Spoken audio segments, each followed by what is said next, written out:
बिस्मिल्लाहिर्रहमानिर्रहीम अस्सलाम वालेकुम डियर लर्नर्स।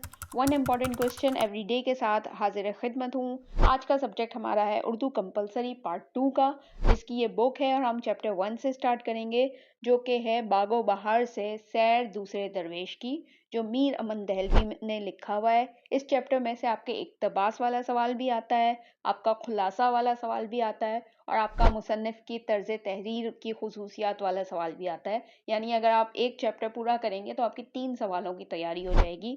तो मेरा मशवरा आपको ये है कि इस पूरे चैप्टर की आपने तशरीह याद करनी है। ज़रूरी नहीं कि सिर्फ पास पेपर वाले ही पैराग्राफ आप याद करें, आप पूरे चैप्टर के मुश्किल अल्फाज याद कर लीजिए, ताकि आपका कहीं से भी अगर पेपर में आ जाए पैराग्राफ तो आपको आता हो इक्तबास। और दूसरे नंबर पे आपको मुसन्निफ की तर्ज तहरीर की खसूसियात याद करनी है और तीसरे नंबर पे आपको इसका खुलासा याद करना है। तो इस तरह से आपका एक चैप्टर के साथ आपके 3 सवालों की तैयारी हो